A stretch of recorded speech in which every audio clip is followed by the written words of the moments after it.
Yeah, it's now live.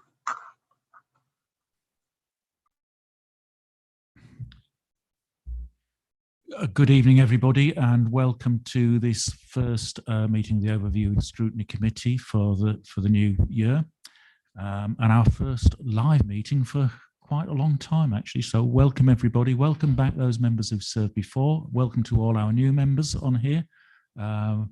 We normally try and keep this fairly informal, but the layout here is not that conducive to it, but we shall do the best we can with what we have. I'd like to welcome members and officers. Please note this meeting is now being streamed live on the Council's YouTube channel. And before the meeting starts, I would like to invite the committee member and scrutiny officer to explain how the proceedings will work. Over to you, Anna. Thank you very much, Chair. I'll firstly undertake a roll call of officers who are attending remotely just to ensure they can hear and be heard. So officers Steve Crowley. Yes, present. Thank you. Chloe Gray. Present. Thank you. And Rachel Cooper. Present. Thank you very much. Rules of debate. If a member wishes to speak, they should use the speaker button located on the microphone unit. The microphone will light up green and the chair will be alerted of your request to speak. When the chair invites you to speak, your microphone will be made live and will turn red, at which point you can speak. Please can I remind you that the normal procedure rules in respect of debate and times to speak will apply. Voting, when requested to vote, voting will be via the yes, no, abstain buttons on your microphone unit. Details of how members voted will be shown on the screens around the room and the result will be visible on the YouTube stream. In the event of a tied vote, the chair will have the casting vote. And social distancing, members and officers are required to wear masks when standing or moving around the room or the building. Masks can be removed while seated. Exit and entry to the room and the building will be guided by marshals. Are there any questions before we start the meeting?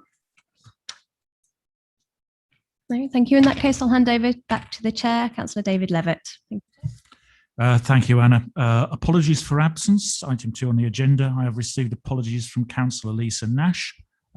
Councillor Ruth Brown will be substituting but is not here yet. Also apologies from Councillor Kate Aspinall and Councillor Terry Tyler. Councillor Sam Collins has sent a message to say he will be joining us, but he'll be a little bit late.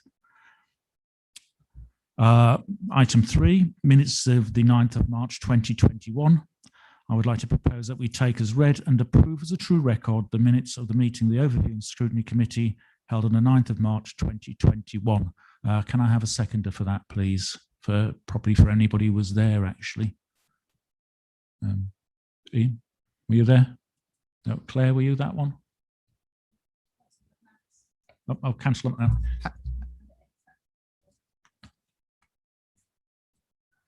Oh.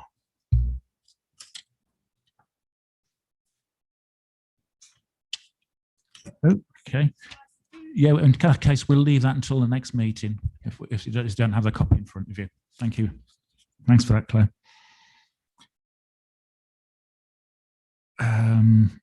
Notification of any other business. I have none. Chairman's announcements. In accordance with council policy, this meeting is being audio recorded as well as filmed. The audio recording will be available on the NHDC website and a film recording via the NHDC YouTube channel. Members are reminded to make declarations of interest before an item. The detailed reminder about this and speaking rights is set out under Chair's announcements on the agenda. I will be taking item 9, leader of the council presentation, after item 11, as the leader of the council has another meeting and before this, maybe slightly late, but I see you here. But I'll stay with that order if that's okay with you, Liz. Thanks. Also, please note there is no longer a part 2 item on this agenda, as it was decided the community lottery policies did not need to be in part 2, so they were reissued as a part 1 item, and they were posted on ModGov and the public website as well. Public participation, item 6, there is none. Item 7, urgent or general exception items, there are none. Item 8, call-in items, there are none. Item 10, resolutions of the Overview and Scrutiny Committee. Hilary Deneen to present. Hilary. Thank you, Chair. Excuse me. I've only got a couple of little points to make. Due to the Cora annual council meeting, the annual report of this committee was not considered at full council, at the annual council. It will go to the next meeting where all members will be present, whenever that may be. As requested, I have included a section on the comparative data regarding the attendance of meetings in person versus the live streamed meetings. That's now included in the report. Regarding performance indicators, I know Rachel's going to update you on this as well, but again, the attendance at meetings data was considered at the last meeting, and there's now a full 2-year comparison of data in your report pack under Rachel's report. This information has been included in the NHDC's response to the government call for evidence regarding remote meetings, and we don't intend to collect further data now we're back meeting live, unless instructed to do so. Thank you.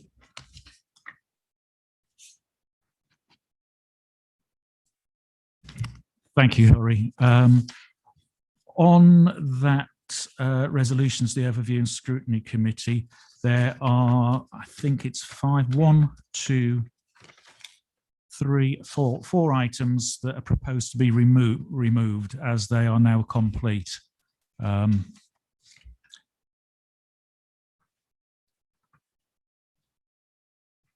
Do we have any more questions? Oh, Claire, come, you've got your hand up. Thank you, Chairman. Yes, I wanted to ask about the reports, the task and finish groups, which have still showing as in progress. The eldest of which goes back to 2018. We have moved a long way on things now, and that was again to do with the letting of the contract for waste. And we also had a task and finish group that was going to look at, I think what it was the just the notifications of that as well. So, I mean, these now sort of 3 years old. Are we actually going to do these as task and finish groups? What is the, I mean, it says in progress. I don't think I've seen any progress for probably about the last 2 years on them. Can we have an update, please? Hilary, if we could, the task and finish groups on, we have the 2 task and finish groups. The one is on the waste contract and the other one was going to be part of the waste contract, but then became an overall view of communications and engagement. That was one of the things I wanted to bring up, but Hilary, if you'd like to comment first before I say anything like that. Yeah, all I've got to say really is that we've discussed it over the many meetings in Overview and Scrutiny, and it was felt certainly in the first year and part of the second, certainly when we went to remote meetings, that wasn't the best format to engage with members of the public. I think we've learned better since that decision, because we do quite well engaging with the public via remote means, but at the time we discussed it, it was felt that it wasn't the right way to do it. But it's up to members whether you go ahead, don't go ahead, want to schedule it. It's entirely up to you.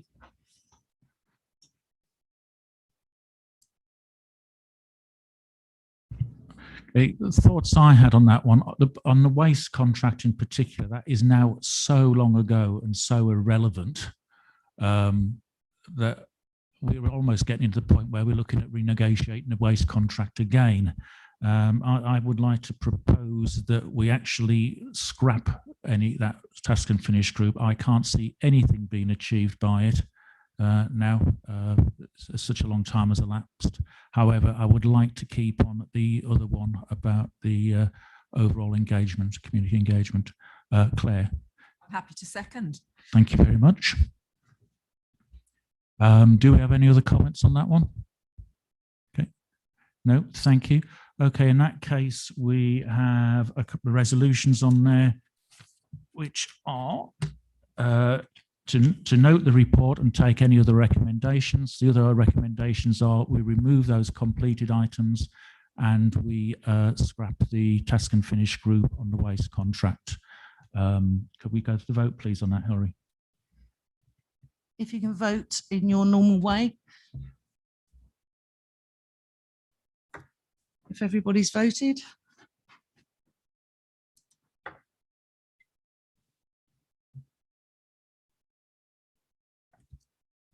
That's 8 in favour, no abstentions or against. Thank you, everybody. Moving on to item 11, overview and scrutiny work programme. Hilary. Sorry, I'm getting myself in a tease with all the different bits of equipment that I have to manage. Appendix A of the work programme contains a list of expected reports due to be considered by the committee over the next civic year. I have sent an invitation to Settle, asking them to attend the next meeting, and I'm awaiting response for that. Regarding Appendix B, the forward plan, the committee might like to consider the forward plan to identify any items that they would like to examine. A couple of items that might be of interest include customer service strategy and or the community grants review. And I'm sorry, I know it's a longer title, but I can't think what it is off the top of my head. So I'll leave it to you to discuss. Thank you. Thank you, Hilary. The other thing that came up during a briefing yesterday was that we don't have a commercial update scheduled until December committee. I feel that's a little bit too long, so I would like to propose that we bring that forward to, we haven't got time for the July one because it's quite soon. However, I'd like to put it forward onto the September meeting as an item on there. I believe the commercial director has agreed to that. Yes, Chair, he did. Right, thank you. Other items of thought to come forward to the July meeting were the housing delivery test report, the customer service strategy, developers' contributions, and the community grants. Comments, please. Claire.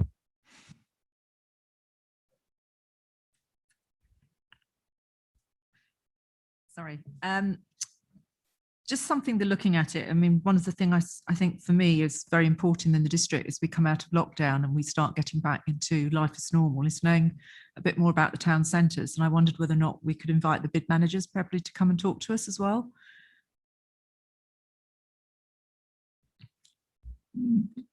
Daniel? Generally, we do get the bid managers attend all of our independent, our Letchworth groups and our Hitchin groups as well.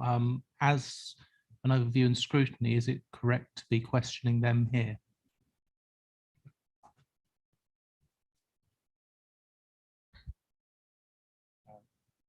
Ruth? Just wanted to say, following what Councillor Allen has said, that we don't have a bid manager in Royston currently, but they have never been invited, as far as I know, in the past to the Royston District Committee. So that's not the case for Royston. Yeah, I'm not so sure about Hitchin Committee. If you hear from the bid manager, I think it's probably only the Letchworth area that has a Hitchin do as well. Yeah, they definitely do. But anybody else, any thoughts on that one? Jim? Yes, just to for clarification, Baldock does not have a bid manager either. So what we do is we get a report from the Baldock Community Forum, but it's not the same as the bid. Mm. Thanks, Jim. I can see where the point Claire's trying to make, and it is about recovery of our town centres. We do have the committee on the way forward for the future. I'm wondering if it's something we can bring a more general thing on to overview and scrutiny about the plans for the recovery of town centres. I think it'd be quite an interesting subject to bring up. So leave it with us, and I think we'll try and find a way of bringing a more general thing, and it may involve the bid managers where they are. But yes, I would like to see that on a work programme, probably for September, maybe a good one, because it's reasonably light at the moment, and it gives plenty of time to prepare a report on it. If that's okay, Claire. Yep. Thank you, Councillor Nagala. Sue. Thank you. I was just going to say, wouldn't it be helpful if we had a report from the bid manager, and then we'd have something to look at the meeting and discuss? Yeah, I think that could be where we have a bid manager in place in the town centres. Yeah, I think it would be a useful contribution to it to see what they have. I know we've got rather a lot on in Letchworth this weekend. So yeah, it would be quite a good idea. Claire. Yeah, just to come back. I mean, part of the recovery is I think all of us would probably identify that the town centres and the high streets and just everything around there. But if you want to widen it out and get reports in, but I think again, these are supposed to be partners that we have, and as we are trying to lead a recovery as well, I think we should be perhaps seeing what issues they're finding, how can we help, what are the next steps. Yep. And I think probably after the summer, again, as we start to go into the autumn, which is always a bit, I mean, at the moment, everywhere you go, everybody's sitting outside and it's all very nice al fresco, particularly in the nice sunny weather, which is coming back, I'm assured, next week. But, again, there may be issues that as we go in, again, into autumn, into winter, not knowing as well how the pandemic is turning out. And I mean, I think it's crucial for our district to know how our towns are doing. Yeah, and I think also by September we'll start to see some changes, and hopefully the end of lockdown. Fingers crossed, and we will start to see some changes in the town. We also see in September the reintroduction of business rates, which will have, I believe, quite a profound effect on some of the retail businesses who've had the holidays so far. So yeah, I think if we can put that on for. Excuse me, if we can put that on for September, please, Hilary. Thank you. With regard to the other, Sue? Just regarding developers' contributions, did you say that's already on the list? It's on the forward plan, but I think I would like it to come to, we did discuss it last time when it was going to come, and it got put off. So I would like to make sure that comes as soon as it's available. I believe there may be some delay on that, so we may not be able to see it July. We'll be seeing it later in the year, but I would certainly like to see it come to overview and scrutiny, regardless of when it's there. Great, thank you. Thank you. So the resolutions we have on this, recommendations we have on this particular one, our committee get the right teeth in. The committee prioritises proposed topics for inclusion in a work programme, attached to Appendix A, and where appropriate, determines the high-level form and timing of scrutiny input, which I think we've agreed already. That the committee, having considered the forward plan attached to Appendix B, suggests a list of items to be considered at its meetings on the 13th of July. I think we've got a list of those. And that the corporate peer challenge action plan extract as attached to Appendix C be considered, which we haven't done yet. So any comments on that one? I think the only point I have to raise on that is a lot of the recommendations there have been somewhat limited by the lockdown and getting back to normal meetings. So I think that's probably something we leave till the next meeting when we've got a better idea on it. I know one of the recommendations was to have this meeting, and I referred to it at the beginning, in a more informal round table format. However, because of the limits of technology we have now in here, every meeting is going to have to be in the council chamber, even the smaller ones. So at the moment we do have some limits on that, and while I think it's a really good idea, we can't actually bring that one in at the moment. So that said, we have the recommendations in front of us. We have the extra items we discussed. So take a vote on that. All those in favour, please show in the usual manner.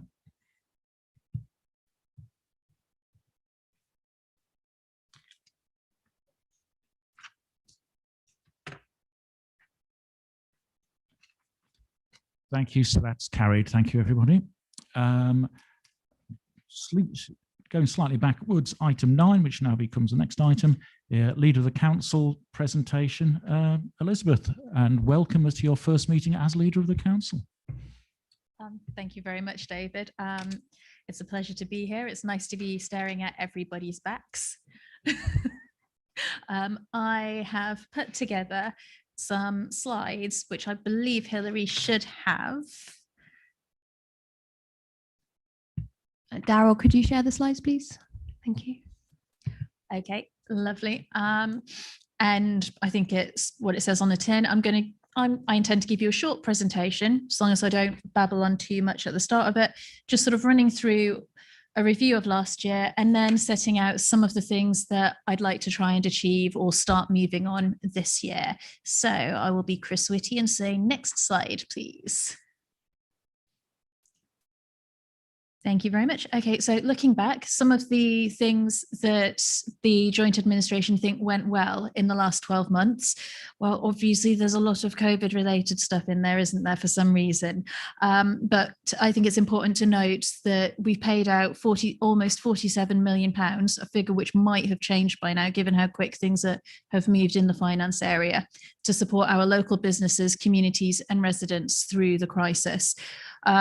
There was a lot of very good close working between the enterprise and cooperative development portfolios and finance, which really helped to deliver that funding to businesses and also to arts and culture groups and help get them through probably the toughest time that they've ever faced. And I feel that without that positive relationship between Ian Albert, Sam North, Keith Hoskins and Helen Oliver, things could have been a lot more difficult for those groups.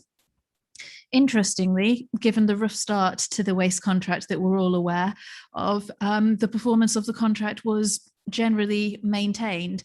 And this will obviously be shown in the data for the 3 Cs, which I believe is coming to your next Scrutiny Committee chair, covering the whole of 2020-21.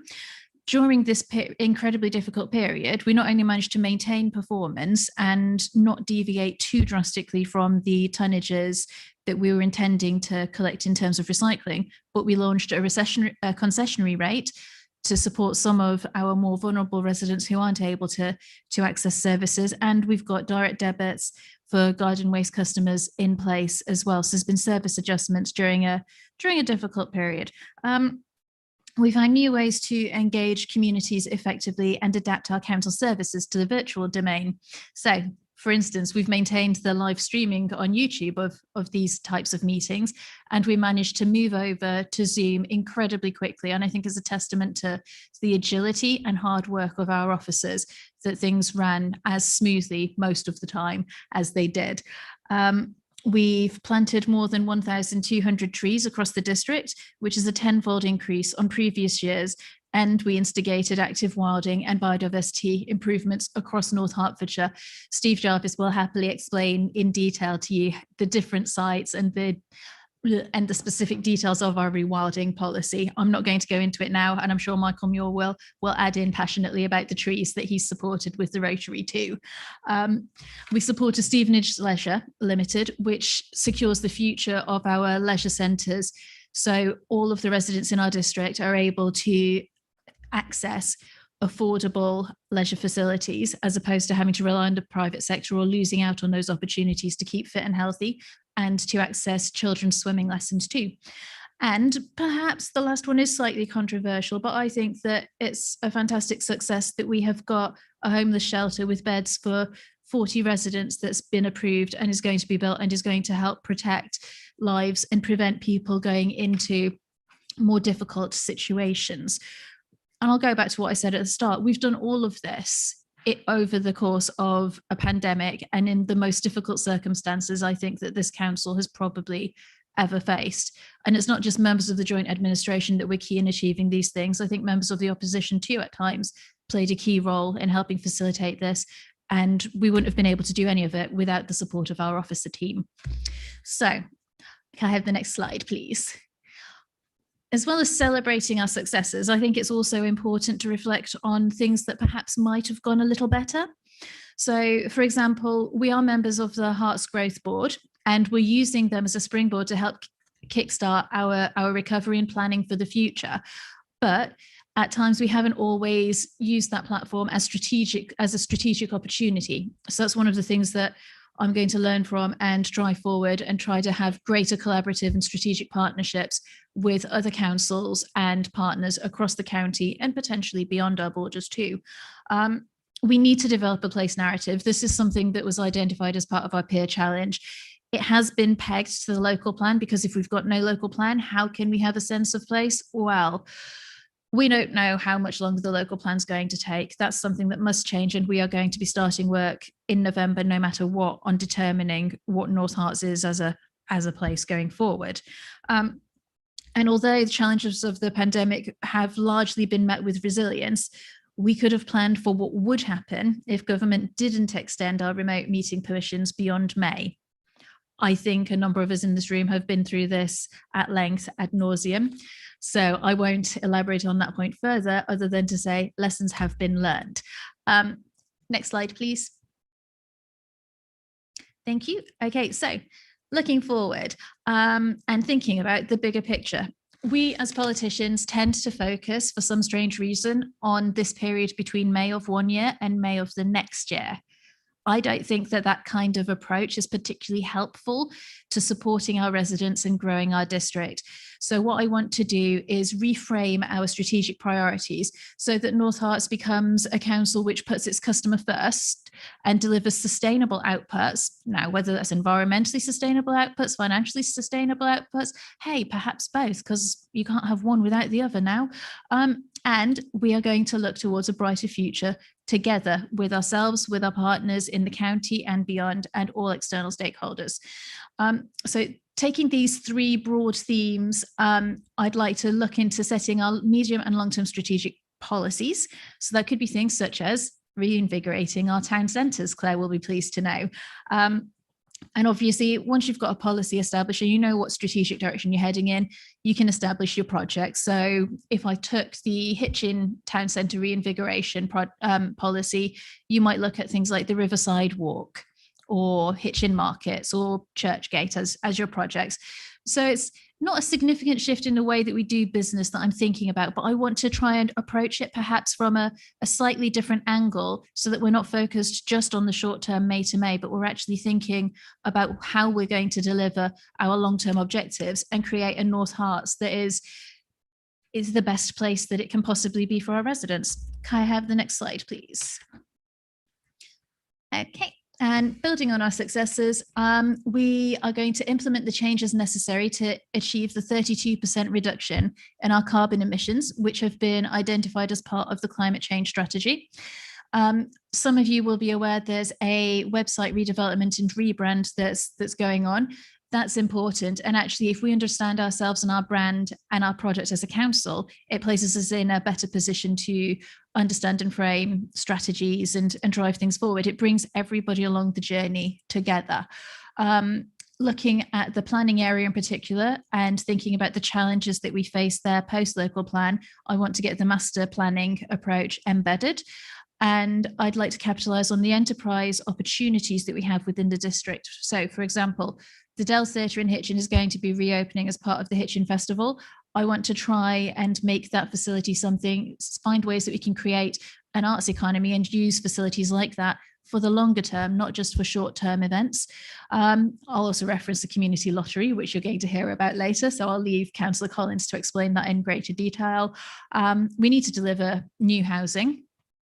And I want to mostly, I think, because we're going to need them to do all of the things that I've just discussed, support the recovery of our staff, including wellbeing and new ways of working. Under wellbeing, it doesn't just mean the staff in DCO, it means our contractors, and it also means councillors as well. So I'll be looking at ways that we can work holistically together so that we can all deliver the best for North Herts. And the final slide is the inevitable, any questions, Chair? Thank you, Elizabeth. Do I have any questions for Elizabeth? No, thank you, Elizabeth. That's very good. Thank you for that presentation. Quite a few points covered in there, particularly note the ones about the homeless shelter. Those who were involved in the planning will know what a trauma that was to get something so worthwhile actually through without any issues. But no, I won't say any more on that. I fully agree with what you say about the remote meetings. We do need to follow that up, and as we've heard, the excellent work that was done on collating that information about the attendance, which was quite revealing, actually, some of the figures on that, where we have hundreds actual live views on some meetings, particularly planning and full council, notably. That was quite an eye-opener on that, and it did actually pre-prepare us for the call for evidence as well, which was quite useful. So yeah, thank you for that, Elizabeth. Thank you very much for the presentation, and good luck with it all. Thank you. Moving on to item 12, performance monitoring for 2020-21 year end. Elizabeth, again, this one's yours, I believe, to introduce.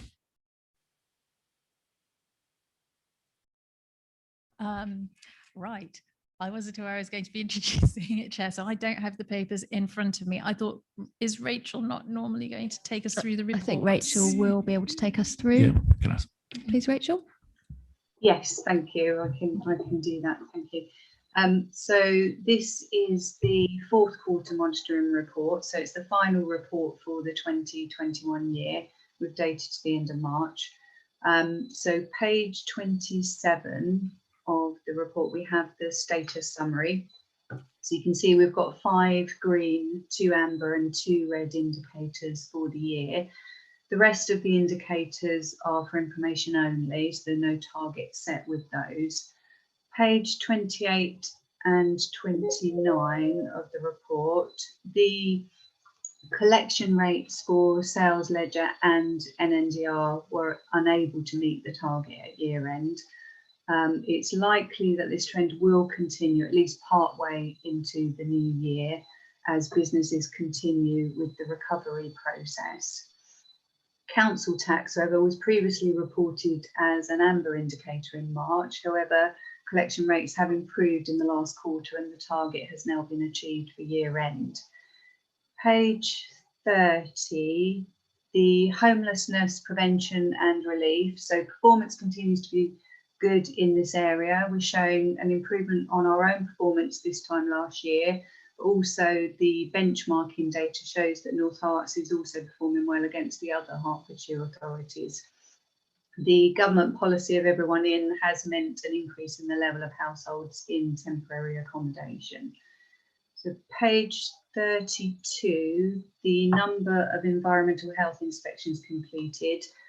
Just to give a verbal update, the percentage has now been confirmed as 17.1% for the end of the year. Low figure is due to the number of businesses that were closed during the pandemic, and also the Food Standards Agency advised that inspections were not to be carried out by staff. Page 34, number of visits to leisure centres. So this finished the year by exceeding the target which had been set out in the recovery plan, so it's really good. Page 35 and 36. So these pages show the waste indicators. So overall tonnage of waste collected is up on this time last year and is shown as a red indicator against the target, with reduced levels of recyclables, food and garden waste, predominantly due to lockdown increased tonnages. The latest compositional analysis is showing that food waste is still being placed in with the residual waste. So officers will be concentrating on improving this area. And then the final page is the missed bin statistics, which has been provided for information. And that's all I was going to say on that report. Thank you, Rachel. Do we have any questions, comments on that report? No. In that case, the recommendation is to note the report. So I suppose we better vote on that. If you just indicate in the usual manner, please.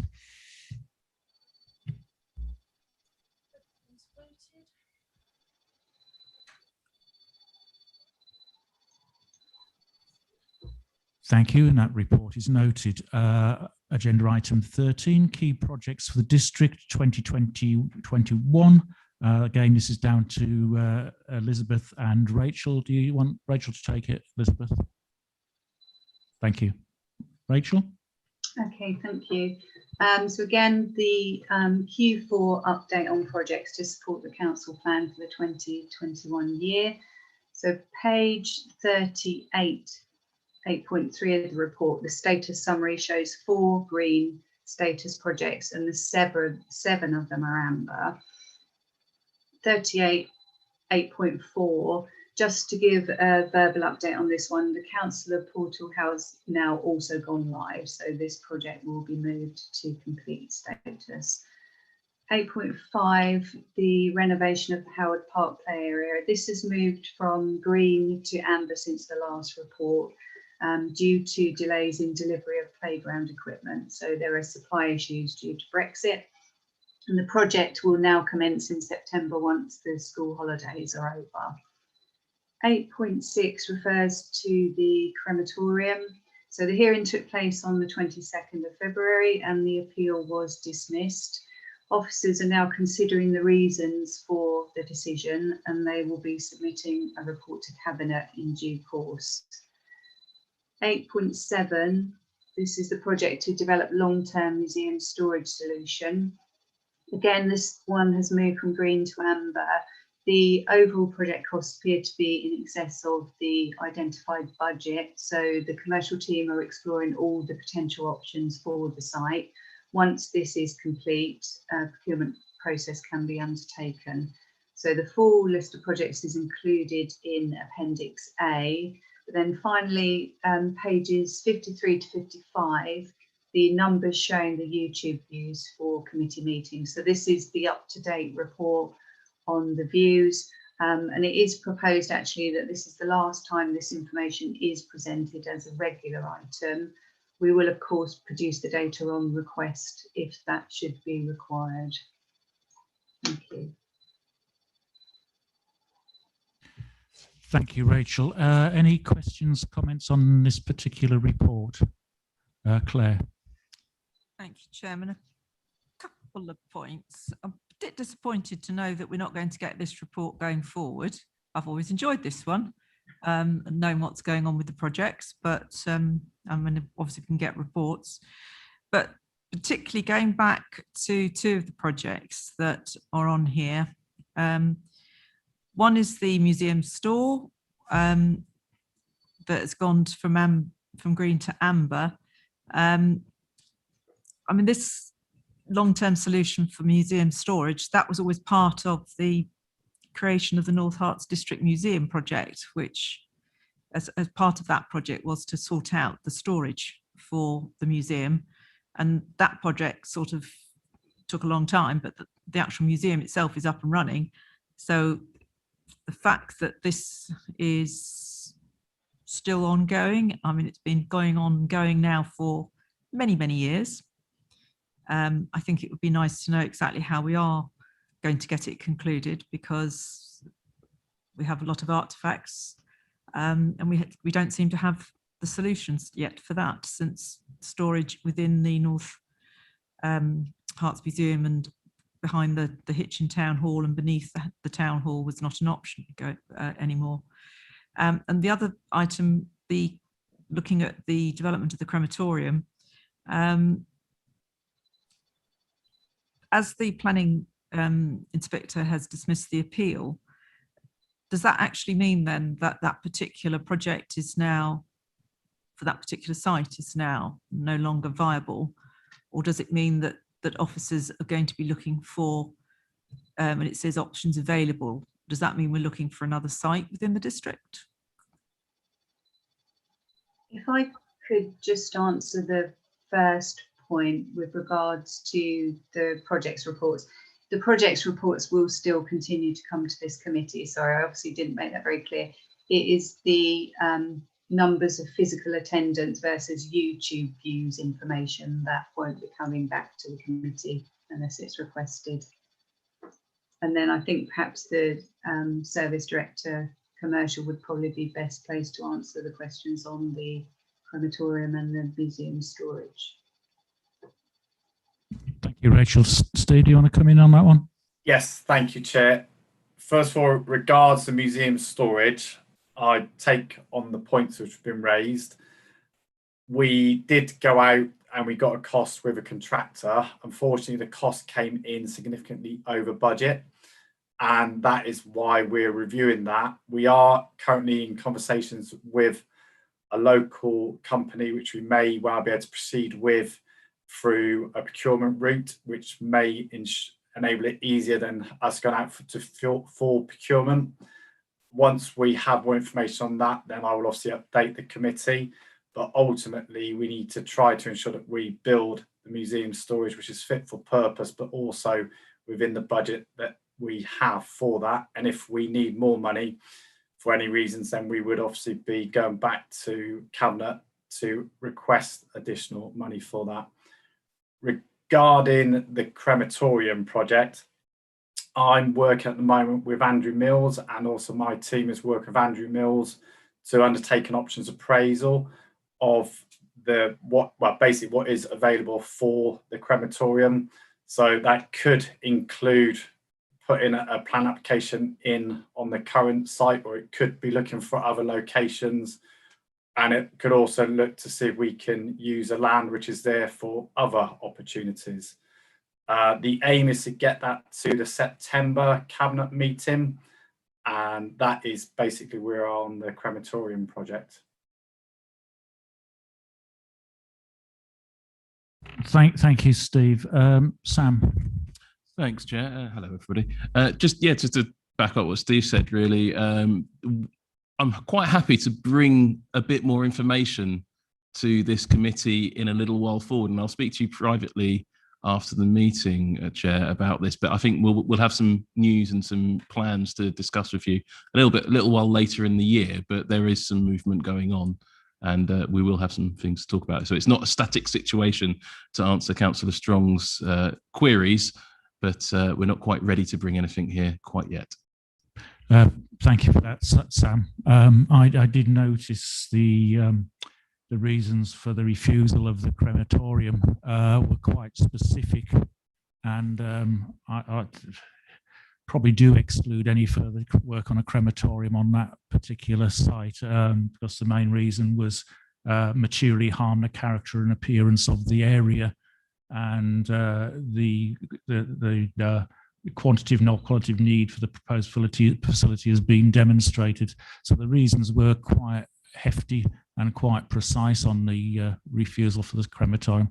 So I do think it is, when Cabinet does come to discuss this, I think September now, I think Cabinet needs to give a very clear steer as to what direction to take on that, because this has taken a considerable amount of time and a considerable cost over the last few years, and I think that needs to be taken into consideration. And I think flogging a dead horse is maybe the phrase I would probably choose to use on that one. So I think that when it does come to Cabinet, I think there does need to be a good look at where the future of a crematorium on that particular site stands. So thank you for that, Sam. I think we've covered everything we needed to on that one. So the recommendations are the delivery of against the key projects of 2021 be noted and commented on by the Overview and Scrutiny Committee, which I think we've done. I think Cabinet's got a couple of steers on that one from some of the comments made on that, particularly over the museum store and the crematorium. So can we vote in the usual manner on that one, please, on those recommendations?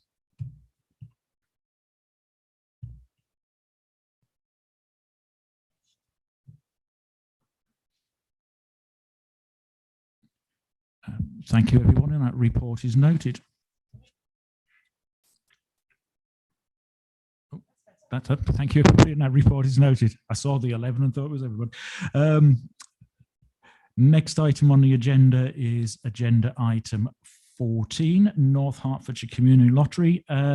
Sam.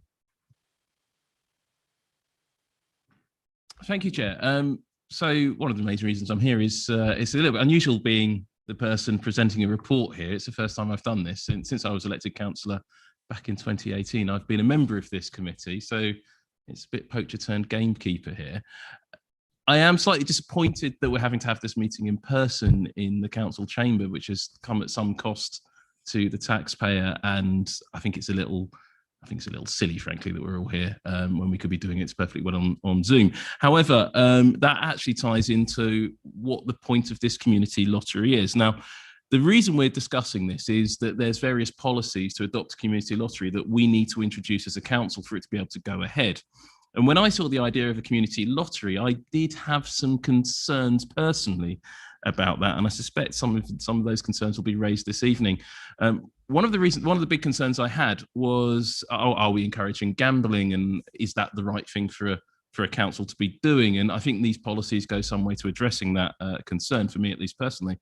And the purpose of this community lottery is essentially, the government has been cutting local authority funding, and I think you, Chair, have discussed this and criticised this approach from the government a number of times, quite rightly so. And ultimately, as a local authority, we need to find ways and novel ways to raise funding so we can do. We've got some really great projects lined up as a joint administration. We need to find ways to fund them, and this is one way that we can do that.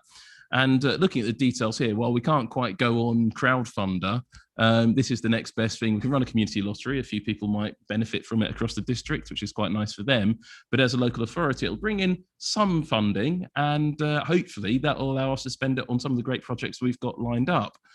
It's not the nicest form. The nicest thing to do would have adequate funding from central government. But if, in light of not having that, we quite simply have to find other ways to raise revenue, and that is what the community lottery is all about. And what we're discussing here are the specific policies the partner that we've selected to look into these community lotteries are proposing to us as mandatory that we have to go ahead. In terms of the timescale of this project, it's quite quick. One of the things we'll talk about is the gambling license that we require. That can take up to 6 weeks, but it can take less or more. It's a little bit of a uncertain science there, but hopefully it means that we can launch this project just before Christmas and start raising some revenue for the council before that point. And then the first winners probably announced early in the new year. But if we get the gambling license quicker than that, which we can't guarantee, it could mean that we have some people get an early Christmas present, and that'd be quite nice for them. Thank you, Sam. Steve, have you got anything to add to that? Just a couple of points, just to clarify, the actual license takes up to 16, so 16. So just want to make sure that is clear. But the timeframes just set out within the report are still obviously achievable based on that. I know at the pre-meeting there was a couple of questions raised regarding the lottery. So I was just going to cover those points, if that's okay, Chair. Yes, please. So I need to just open, so bear with me. So in the appendix, which sets out the policies, on page 19, there's a typo regarding the Royal Borough of Kington upon Thames, which that is to be replaced to North Herts District Council. There was just a slight error on that specific policy, which we didn't pick up. But I think the long and short of it is these are standard policies which have been used in over 80 plus councils. So apologies for not identifying that.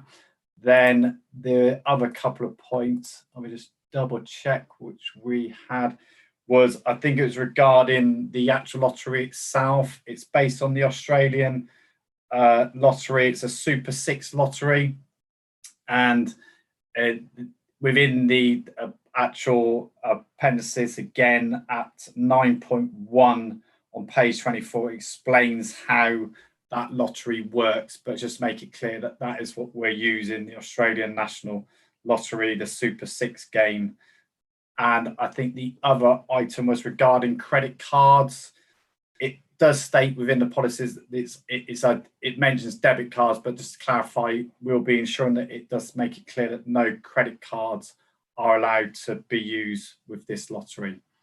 So that ensures that people have the funds prior to buying a ticket. They were the points, I believe, which were covered, and just wanted to clarify them. Yeah, I think the other point, Steve, was is it weekly or monthly? Because it was a little bit, because we were talking about monthly forecasts, but is it a weekly or monthly lottery? And the other thing was about the clarification on the matching patterns.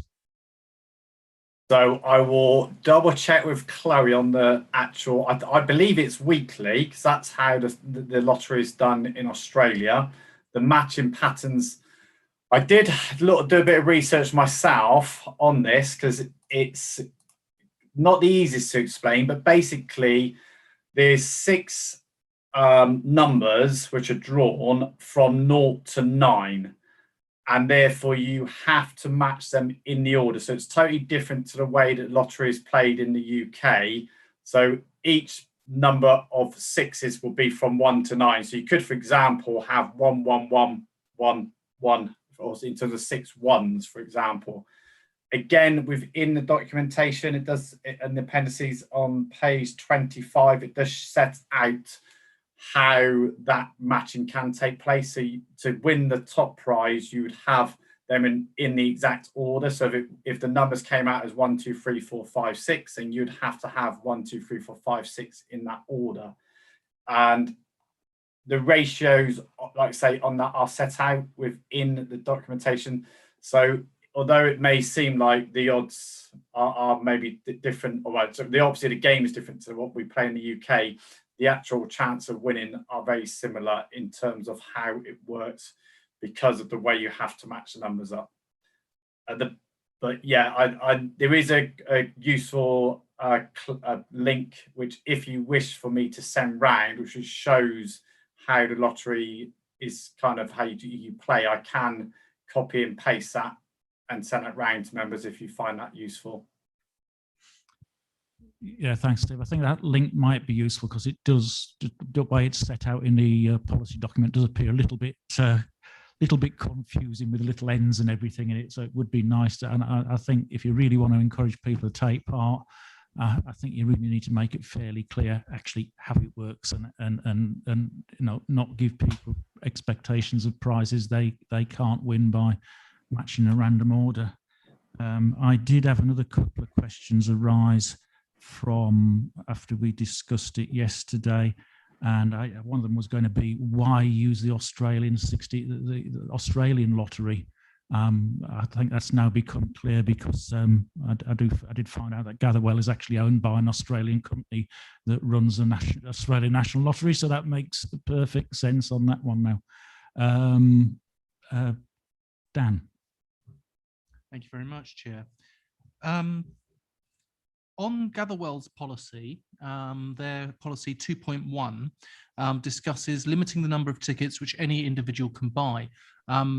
I'm nervous, as anybody would be, that gambling, even with a lottery like this, it's not no risk. It is low risk, but it's not no risk. I would like to put in place a council policy stating that there is a limit to the number of tickets that any individual can buy. Now, Gatherwell have said that they will only allow a certain number of limits. They'll be watching the number of the tickets that people buy. But we are able to do, as other councils have, put in our own policy about limiting the number of tickets that people can buy. And I think that would be a very sensible thing to look at. I've got no problem in looking into that. And I think, as explained yesterday, the key to this is not about gambling. So yes, would support that. Thanks, Steve. Sam?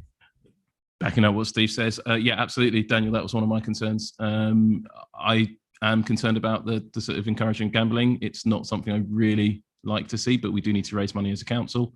And that is one of the options. I think we probably do need to do exactly that. So I'll work with Steve to find a way that we can just make that a rule. But as other councils have done it using exactly the same policies with the same company, I think that's probably something we can achieve pretty simply. Thanks, Sam. Do you want to come back on that, Dan? Yeah. Thank you for that. There was something else I did want to come back on, which was the figures that they've included. Now, if you look at interviews that have been given with Gatherwell before, they say that the councils average 40k a year. I'm looking at the amount that it's going to be costing us and the amount that we've put forward in 9.4. I just want to double check that those figures do correspond with Gatherwell's statement that on average we'd be looking at 40k a year, because it doesn't seem to add up.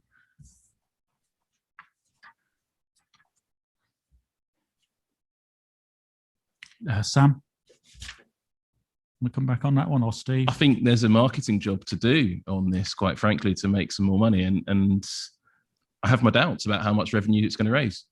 But I think we've got to give it a go. I think with the numbers we're talking about, the level of economic risk to the council is extraordinarily low. So if it makes £100 profit, that's £100 we didn't have before. I would like to think it would make an awful lot more than that, but I'm not going to sit here and guarantee that to you. But I think we need to do a bit of marketing on it, but we're not at financial risk of losing money, really. And anything above that is a bonus, ultimately. But are we going to make the big money, the £40,000? Yeah, that'd be great if we could, but I'm not going to guarantee that to you. Okay. And yeah, last point, and then we're going to move on. Point on this one was one of the big issues is our protection of children. How we as NHDC advertising gambling and promoting gambling, protecting children, especially if it's children's based charities like youth rugby clubs and youth football clubs. Sam, do you want to come back on that one? Yeah, it's something I thought was going to come up, and it's something I've started to look into. I haven't got a full answer for you, Daniel, but it's a very good and very important question. We do need to make sure that we are not going to be promoting gambling to people who are under 18, certainly. I would like to think that if we're funding projects as NHDC, it'll just say funded by NHDC, not funded by NHDC Lottery or anything like that. We do need to look into that, and I think we need to work as a group at the council to find out how we're going to do that. You don't like the answer, Daniel? With these charitable lotteries, you choose which charity you're giving the donation to. Therefore, you're choosing to do it for a child group. So it doesn't say the money's coming from North Herts District Council. It says that it's coming from the lottery. Chair. Yeah, Steve. Yeah, thank you. I think the way I see it, and the conversations that we've had with Gavwa and also speaking to other councils, is the most important thing is about how we work with the organisations to ensure that when we're advertising this, it's done in the appropriate way. The way I see it is it's about getting the people who are already supporting those organisations or groups to continue supporting in a different way. And I honestly believe that most people which will be playing the lottery will not be doing it with an aim to win the prize. That will be a bonus. It will be to support the actual organisation that they are supporting. And that's why within it, you choose who you wish to support. And I believe that if we are communicating and working with those organisations correctly, they will also be pass that message across to their members. So the aim is to try to reduce it from being a gambling. It is a lottery. I appreciate what lotteries is ultimately a gamble, but it's trying to take away from that, the steer is to enable money to these local organisations. Okay. Thanks, Steve. Anything further to add on that one, Sam? Yeah, it's clear we've got a marketing job to do on this, but as some of you know, those watching at home probably know as well, quite enjoy the marketing tasks that we get set here. I think we need to be very careful with this. You've heard my concern already about the possibilities, but I would point out that we have lottery-funded projects in North Hertfordshire already that are used extensively by children. We have a brilliant museum in Hitchin that has had substantial funding from the Heritage Lottery Fund. You'll see lottery funding on all sorts of sports clubs up and down the country for young people. So we just need to be careful of how we message it and how we promote things so that we are just promoting it in the right way. We need to be very careful and very sensitive, but happy to come and talk to you guys about it and discuss it with this committee, but we just all need to work together on it. But it's just a way to raise a bit of cash for the council because we need it, because we need to deliver some great projects, and we are going to. Thank you, Sam.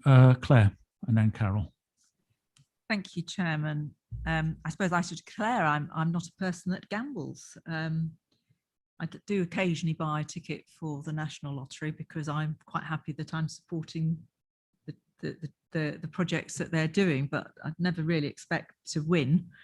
And I always have difficulty, even when I used to be in an office, if they came around with the sweepstakes for the Grand National. But again, I was only participating in that because one was looked upon somewhat badly if one didn't actually buy a horse, and I never got a horse that won anyway. Now, what are my feelings on this? Well, in the report, it actually talks about being able to sell tickets to over 16-year-olds. And I do think that's perhaps an area maybe Cabinet should be looking at, whether they do want to be selling tickets to over 16-year-olds, or whether they ought to be perhaps raising the upper limit. I think 16 is a bit young. Probably 18, in my view, is a bit young. I'd probably go for the 21s and overs, but that would be for the Cabinet. I also looked at the numbers. It talks about selling 2,000 tickets a month. And if that's what they're aiming at, that's going to generate, on my little calculator, 24,000 a year. And if we're trying to get 40,000, I think it's the realistic understanding of these lotteries and going out and marketing them, how many tickets are going to be sold, and what is going to be the bring back from the ticket sales, because that's kind of what key is here for it. This is signing a 3-year contract, as I understand it, to deliver a lottery. I would like to know if there's going to be anything in there that says that it's reviewed after 1 year, and if it isn't doing whatever, that there is a break clause or something put into it, because I think that's something that normally we do when we have commercializing and starting something up, so that if that one wanted to get out of it, there is an option if we're not taking or making the ticket sales. The only other thing is, again, is introducing it, is knowing what impact it's actually going to have to a lot of the other charitable lotteries and that we do have around the district, what impact they might have by the council starting to do our own. I mean, it might be that if we have got the marketing right and we can get out there and really encourage everybody to buy our tickets for our projects, that other charities in the district might find that their ticket sales, whatever they're trying to raise, go down. And again, I know that there's a lot of charities and projects that really depend on their fundraising that they're doing. So I have concerns, but I've just listed a few of them, and then that can be for the Cabinet to make decisions on. Thank you. Thank you, Claire. Carol. Thank you. So I'm not very happy about this at all, but obviously Cabinet, if they've already decided on this, I think that is going to be going ahead. So we're able to input suggestions on how to change it. Is that correct? At the moment, this is relating to the Gatherwell policies. Yes. I think Cabinet's already decided to go with the lottery. However, the now needs these additional Gatherwell policies to be approved by Cabinet before the license can be applied for. And I think that's what we're discussing, and going to Cabinet next is these particular policies. So we could input into the policies. So I think we need to be really sure in the policies being drawn up that they do actually do what they're saying. So Gatherwell say, for example, they have responsibility to vulnerable and young people, and yet all they're doing is making people check a tick box to say that they're over 16. Well, frankly, I don't think that's good enough. The number of under 13-year-olds that have Facebook accounts, even though they're not supposed to, you can get your parents' credit cards, debit cards. You can use your parents' account. We can't safeguard this. How can you actually do that? If you go into a shop and buy an actual physical ticket, obviously, that's, you can be asked for ID. Online, that's not going to happen. And I would want more reassurance that more than just a tick box to self-certify your age. I also think we need to be very clear about the restrictions. People can set up multiple accounts. Is that going to be checked? There's nothing, I couldn't see anything about, it says there will be restrictions on people buying a certain number of tickets, but if they have another account and another email address, they could just buy more. I also think we need to ask for information. So a lot of online gambling will have things like information about how to source help if you have gambling problems.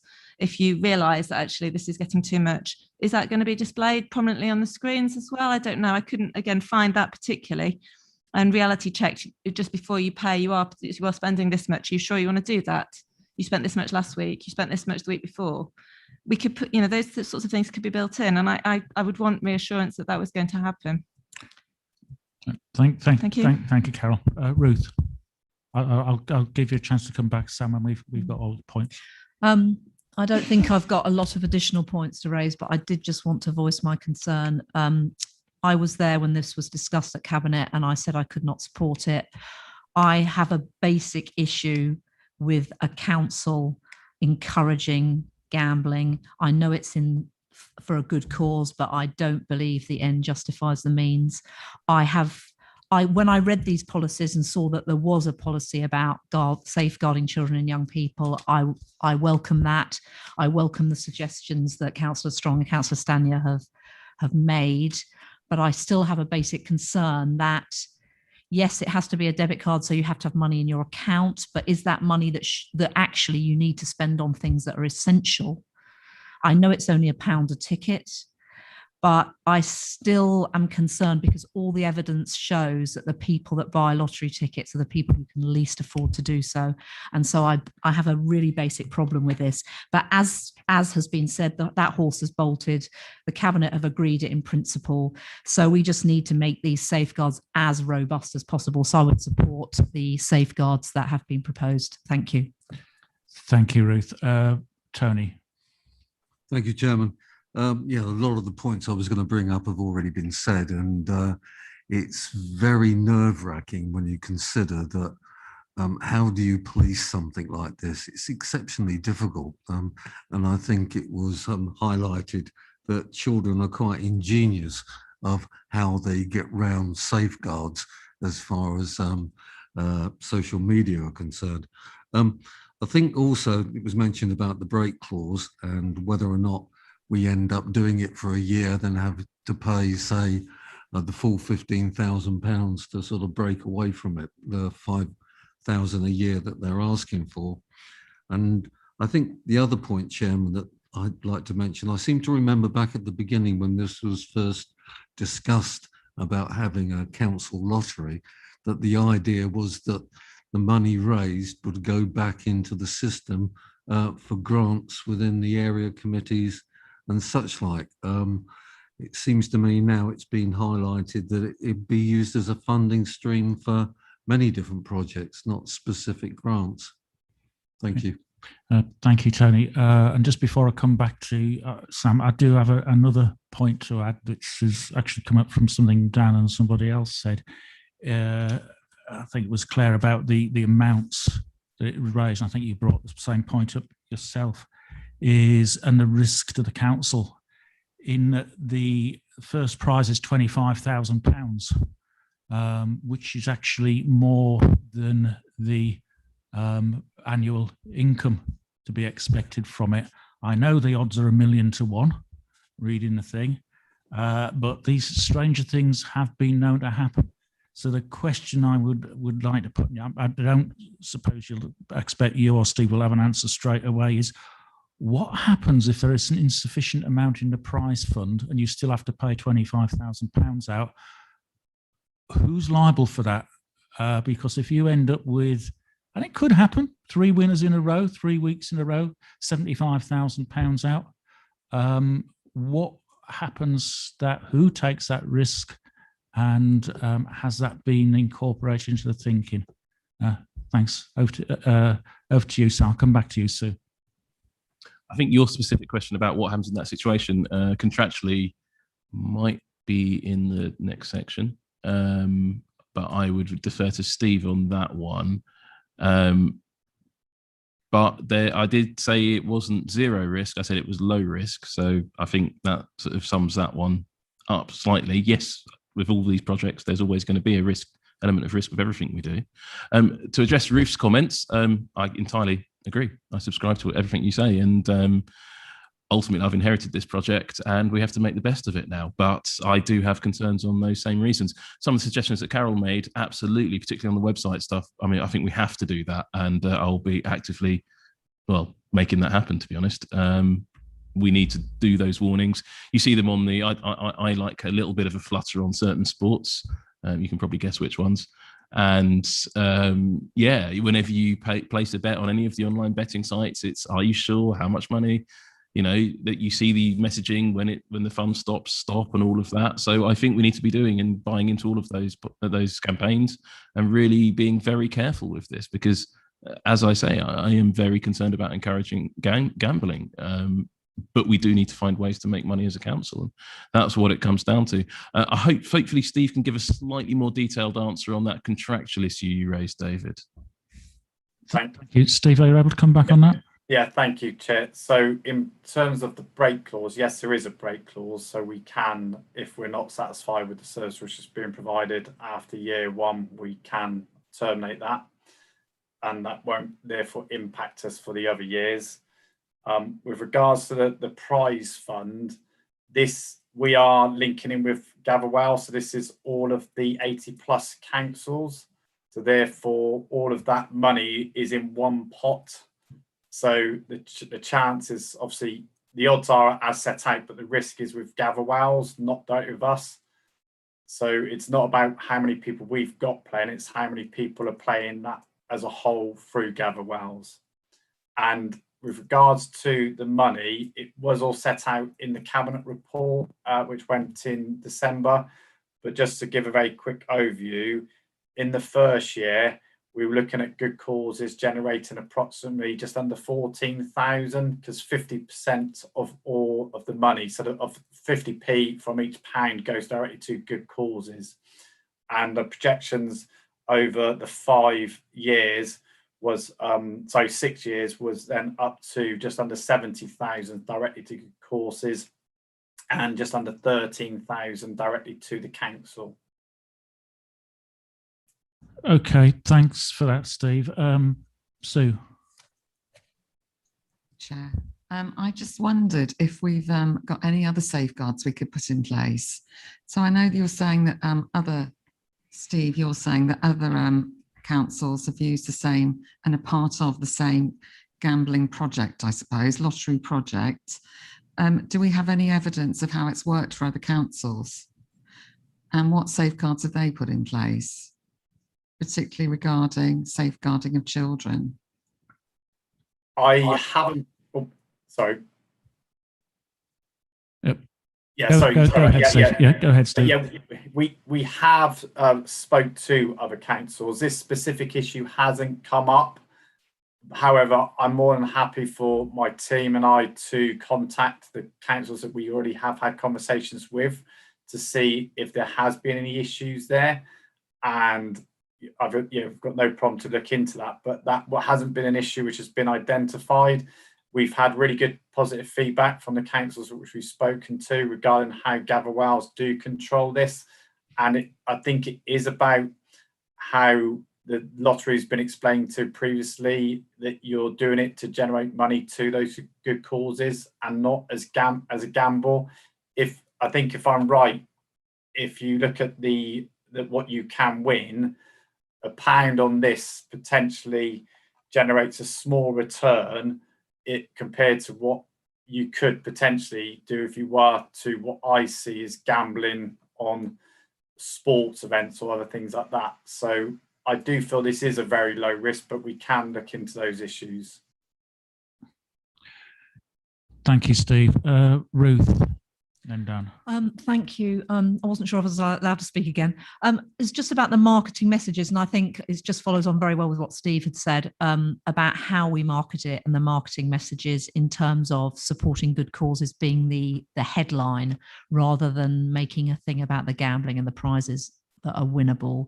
I was wondering if we could have any safeguards around the messaging and the marketing. Is that possible? Thanks. So we'll come back to that one in a moment because I've got a similar one. Dan. Just another maths question. We've just been told we're looking at 14k for good causes. So that's 50%. So double it up, 28. We only get 10%. So we're only looking at getting 2.8 thousand as a council. And how much are we looking at spending on advertising this? Yes, so in the first year, that's correct. We do lose in the first year, but as we increase, as it was set out in the cabinet report back in December, it clearly sets out that in the first year we look to lose money, and then in the second year we make a surplus to the council of 4,500. In the third year, 7,314, and as I said, increases up to just under 13,000 is our projections of a 2.5% ticket sales per population, which is 266 tickets sold per week. Thanks, Steve. Sam? I think in terms of marketing, there's some questions came up about the marketing safeguarding. I can't give you a direct answer on how we do marketing safeguarding, but I think we do need to do it. I don't think it's acceptable for me to just say, yeah, I'll approve. Obviously, I will approve every message that goes out on that. But actually, I think that is something that we need to have a look at how we do that marketing safeguarding. But it's entirely possible, and yes, we should do it, and we will do it. Quite how that will work, I'm not sure at this point, but yes is the answer. In terms of how much the marketing is going to cost, well, I think we can actually do this very efficiently, cost effectively, and extremely or even almost zero marketing cost. I don't think we need to market it extraordinarily heavily because there are very effective, as you know, Daniel, there are very effective marketing methods we can employ that don't cost us a huge sum of money, if any money at all. So we can do some work on marketing, which is effective and doesn't cost a huge amount. But yeah, we do have to be careful by not putting too much money into the marketing because we're not entirely sure of the return. Does that mean that I can quote you back at having zero marketing costs? I didn't say zero, I said low. I said zero is possible, but not entirely zero. I mean, I don't know the exact marketing plan on this yet, so I can't give you a precise answer, but I know I can do pretty good marketing for nothing just for the stuff I do. So as we look at it for the council, maybe we can move forwards and have it extremely low. But I mean, that sort of expenditure we will be discussing going forwards, but that's not what the discussion is on tonight. Tonight, the discussion is on the policies. If you want to have a detailed discussion on the marketing, I'm actually very keen to do that anyway. So happy to do that. And if the cost is low, then the risk is low. And if the cost is zero, then the risk is, well, you know where that's going. And can we do it for zero cost? Yeah, I think it's possible. Is that what we're going to do? Won't guarantee that to you. Claire. Thank you, Chairman. Just to come back and just a point of clarification, as Sam did say that he'd inherited this. Actually, I thought that where he inherited it from, this was a cabinet decision from December 2020. So I don't think he's inherited it from anywhere. This is so well. I'm sorry, but it's a you're not. To me, it's not been inherited from anywhere. It's a cabinet decision. So, but anyway, but I would like to come back to the safeguarding of children. And I think there was a bit of a mood in the room, particularly on my right over there, from Councillor Stanier and Councillor Brown, on the age limit for selling of tickets. I'm quite happy to move that we change this age limit from 16 years of age.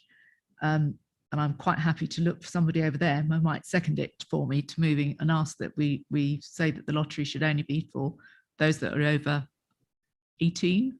Or, I mean, I'd go further if there was support, but I'll probably just go with 18 if I had a seconder for that, and that we could recommend that to Cabinet from Scrutiny, that particularly to the safeguarding of children, they're very concerned how that it will be policed, but also that we think that the lowest age for selling tickets should be to 18-year-olds. I have to second that, Ruth. Thank you. Very happy to second that. I think 18 should be the absolute minimum. Yeah, thank you.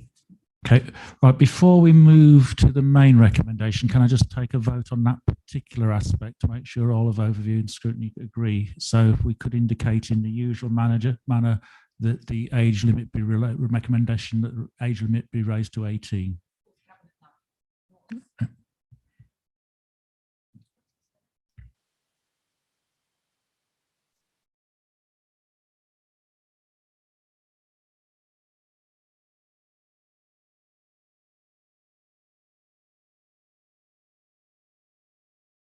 that particular recommendation is carried. I've got a couple of other speakers on various items. Dan, and then Carol. Could I put forward a recommendation that we only allow sales to a maximum of £10 a week to individuals?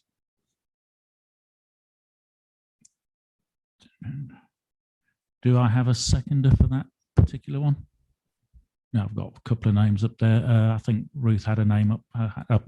Nigel had his hand up first for that one. So Councillor Mason seconds that one. Again, vote on that one. Limit to £10. Recommendation limit to £10 a week per individual.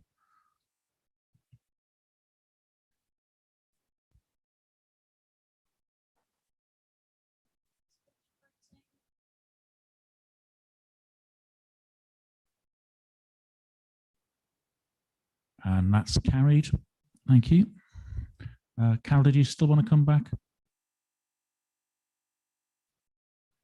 Well, we voted on them now, so I just wasn't quite sure whether it was legal to limit the buying of lottery tickets to 18 or 21, because obviously the National Lottery is 16, and I wasn't sure whether that was a government law rather than something we could actually impose. If it is, I'm very happy with it, but I wasn't sure that was the case. Yeah, I think that's probably something that does need to be checked. However, I think at this point we're expressing an opinion of what we would like to see, should it be possible. Of course, this is Cabinet's ultimate decision, not ours. These are just recommendations to Cabinet.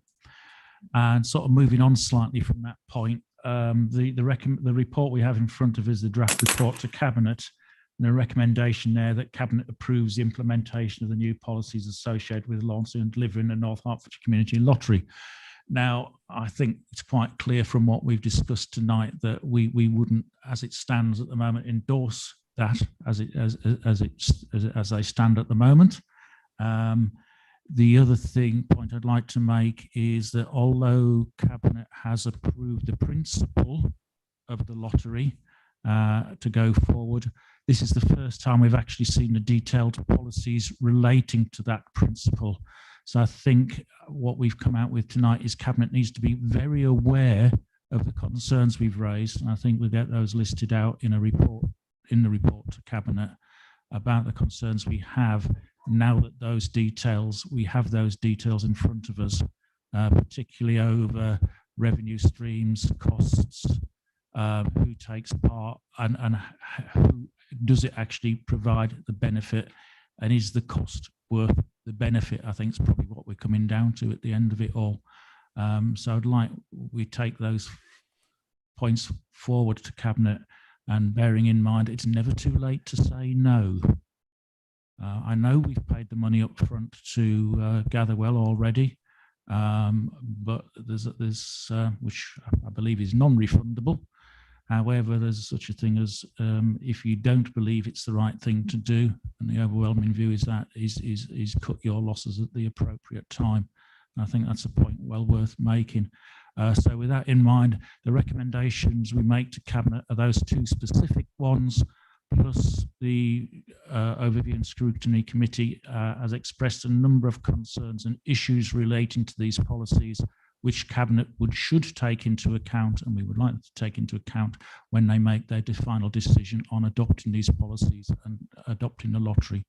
And I will make that as a full recommendation. Do I have a seconder for that? Yeah, I've got Jim, Councillor McNally. So if we could vote on that particular recommendation as a general one, please.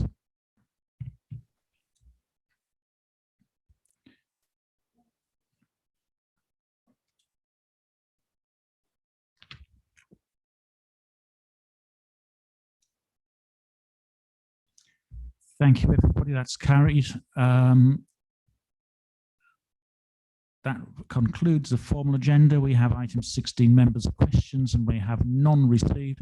Thank you for the time tonight. Thank you for that very good discussion on that lottery thing in particular there tonight. That was well worthwhile doing. Thank you, Elizabeth, and thank you, Councillor Albert, for attending tonight. Thank you all, and see you next time. Thank you. Thank you, Chair. Darryl, could you stop the recording, please? And could members remain in their